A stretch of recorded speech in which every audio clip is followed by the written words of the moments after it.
ang kabataang Pilipino, mga pinuno, puno. Magandang gabi po sa inyong lahat. Ako po si Christian Castaneda, o Kaste kung tawagin ang aking mga kaibigan. Nais ko pong simulan ang aking talumpati sa isang may clean kwento para sa inyo. May kaibigan ako. Pangalan niya ay Junior. Madalas siya nagkakamali. At dahil maraming ginawang magulang niya, hindi na siya napakikinggan. Kaya isang araw, napikon siya at sinabi niya, "Ayoko na dito! Hindi niyo ako mahal! Hindi niyo ako pinapakinggan! Lahat na lang ginagawa ko, mali! Mali! Lalalas na ako!" Bigla siya nilipitan ng kanyang ma at sinabi, "Anak, huwag mong sabihin yan. Nagkakamali ka. Hindi totoo yan. O tingnan niyo, mali na naman ako!" Ang biglang sagot ni Junior. Ito po ang kwento ng buhay ni Junior. Ngayon, anong aral mapupulot natin dito? Pinapakinggan pa ba ng lipunan ang kabataan? Lahat na lang ba ng ginagawa ng kabataan ay mali? Hirap na ang kabataan ngayon, lalo na sa pag-aaral. Ayon sa National Youth Commission, sa bawat 100 mga mag-aaral, 41 lamang ang pagtatapos ng high school. At 21 lamang sa kanila ang nakatapak ng kolehiyo. At ang masaklap dun, 4 lang sa kanila ang nakakuha ng trabaho. Dahil sa mga problemang yan, ang labis na apektuhan ay kaming mga kabataan at ang aming kinabukasan. At dahil dun, nawawalan na tayo ng mga kabataang pinuno ng ating kinabukasan. Paano natin mapag-uunlad ang bayang hirap kung ang sinasabing pag-asa ng bayan ay tinatanggalan ng pag-asa? Panahon na upang magkaroon tayo ng mga kabataang pinuno ng pagbabago. At tayo, lahat iyon. Ano nga ba ang isang pinuno? Ano nga ba ako bilang isang pinuno? Ganito. Tignan natin ang salitang pinuno. Ngayon, tanggalin natin ang mga titik ay pati N. At ano matitira? Ito ay puno. At para sa akin, ang isang pinuno ay isang puno. Bakit? Kung ano ang katangian ng isang puno, ay dapat katangian din ng isang pinuno. Ang puno ay nagbibigay buhay at pag-asa sa ating lahat. Alam nyo, kahit gaano kadumi ang hangin natin ngayon, tinutuloy pa rin ng puno kaya ang trabaho na linisin ito. Kukuha siya ng carbon dioxide at maglalabas ng oxygen na makatutulong sa lahat ng tao. Oo, sa lahat ng tao. Tulad ko at ikaw. Hindi lang yan. Ang puno ay nagbibigay lilim sa atin kapag tayo ay nainitan o nauulanan. At higit pa dun, ang puno ay nagbubunga ng masasarap na prutas. Ngunit din para sa kanyang sarili. Bakit? Nakakita na ba kayo ng punong kumakain ng sarili ang bunga? Hindi, di ba? Dahil ang bunga ay inaalay niya para sa mga tao. Kaya masasabi ko na ako bilang isang pinuno, para ding isang puno. Nais kong tulungan ang aking mga kababayan na mabuhayan ng pag-asa kahit gaano kayo pang buhay.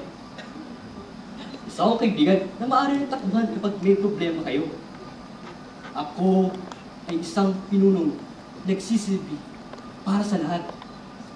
Tulad ng isang puno nagsisilbi para sa kalikasan. At gaya ng isang puno, anumang bagyong dumating sa buhay ko, ay hindi ako basta-basta matitinag.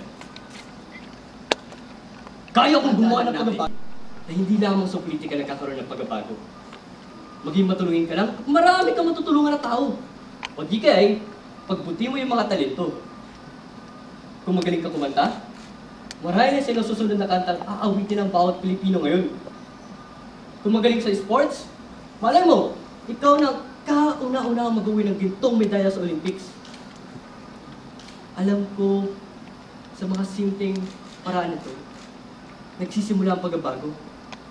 Dahil kahit ko yung lahat, iandog yun yung mga sarili. Gamitin yung mga talento. Dahil balang araw, tayo ang magiging pinuno ng mga industriyang ito. Higit sa lahat, kung gusto natin magkaroon ng pagbabago, huwag natin kakalimutan ang ating banghala, ang Panginoon Diyos na siyang lumikha sa ating mga tao. Alam nyo, kahit gano'ng hirap ang buhay natin, hindi na tayo iwanan. Tutulungan na tayo dahil mahal na tayo. Ako, bilang isang tao, bilang isang pinuno, bilang isang puno, ay nilikha ng Diyos upang maging instrumento ng pagbabago. Binigay niya sa atin ang pagkakataong ito upang marinig niyo ang boses ko, ang boses ng mga pinunong nandito ngayon, ang boses ng kabataan, at ang boses natin lahat. Gusto ko lang po malaman niyo na hindi po dito nagtatapos ang aking pagiging pinuno.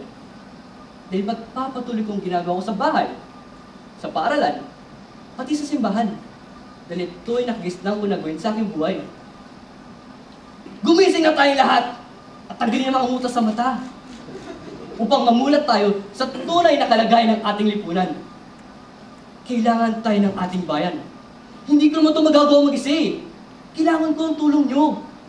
Hindi lang naman tinawag ng ating bayan. Hindi lang ikaw. Ikaw. Ikaw. O ikaw. Kundi tayong lahat. Kaya sagutin na natin ang tawag ng inang bayan natin. Alam nyo, unti-unti na nauubos ang mga puno sa mundo.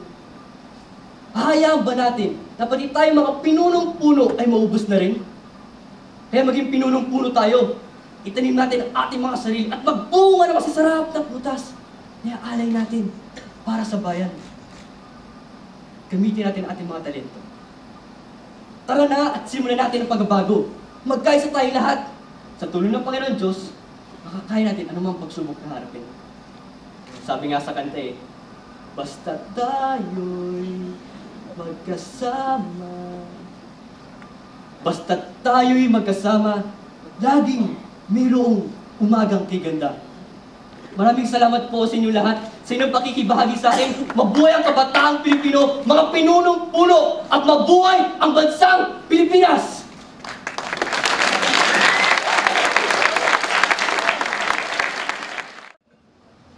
The second runner-up for the first Voice of Leadership Elocution Contest is